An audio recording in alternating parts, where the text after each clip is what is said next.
Hey everybody, my name is Fritz Bacon and I am a filmmaker based in New York City. And today I'm going to be talking about the new 28-105 DG DN F2.8 lens from Sigma.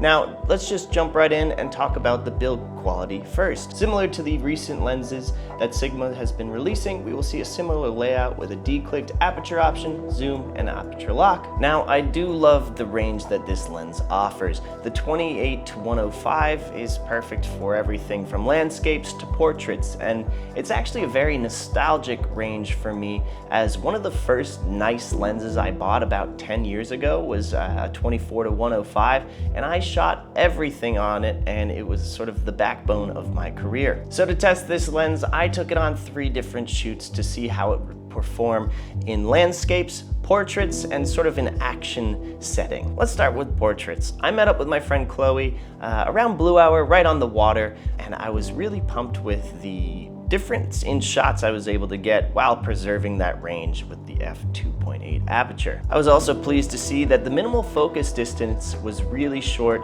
allowing me to get some really detailed up close and personal shots that you can see sort of the distance here. And I believe that minimum distance is 0.4 meters or 1.31 feet. Since we started at Blue Hour, I was also able to test sort of the low light capabilities of this lens. Paired with my Lumix S5 2X, I had no issues capturing images right around the area in a very low light scenario. For my next shoot, I met up with my buddy Hunter, who was shooting some cityscapes on a bridge nearby my office. My photo career really started in landscapes and cityscapes, so I felt right at home. I snapped some cool photos just to get a feel for the range of this lens when it came to cityscapes. While I personally would have liked to shoot a little bit wider than 28, I really couldn't argue with the range that this lens provided.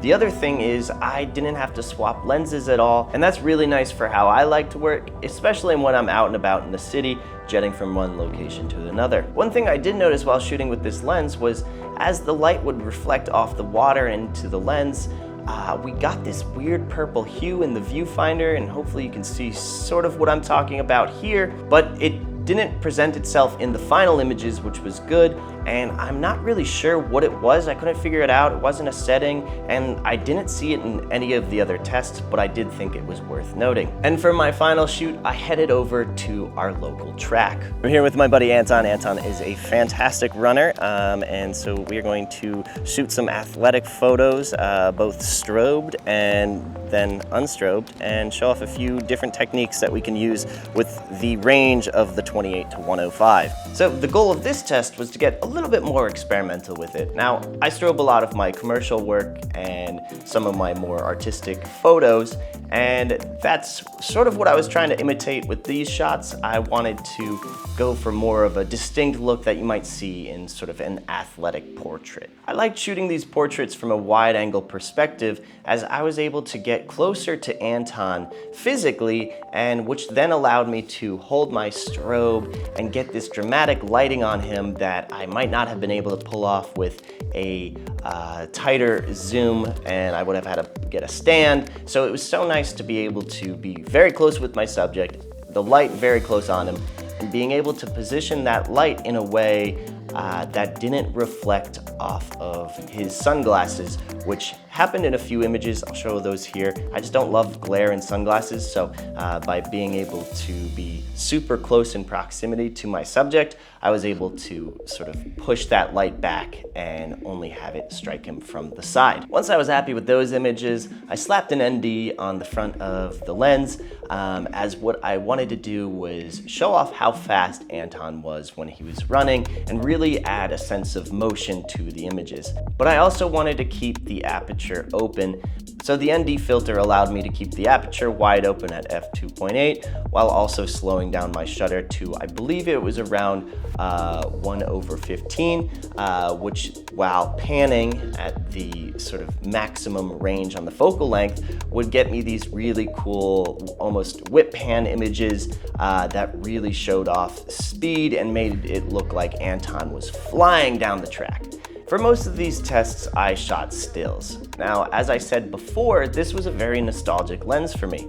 And before I started directing and shooting video, all I did was stills. So I sort of leaned into that. That being said, I did obviously test a little bit of video here and there when I found it appropriate to get some cool shots, as no test is complete without some video, and I found that the focus was snappy when the subjects were both static and in motion, and the cinematographer in me really loves the declicked apertures, which is always helpful when you're really dialing in your lighting. So who is this lens a good fit for?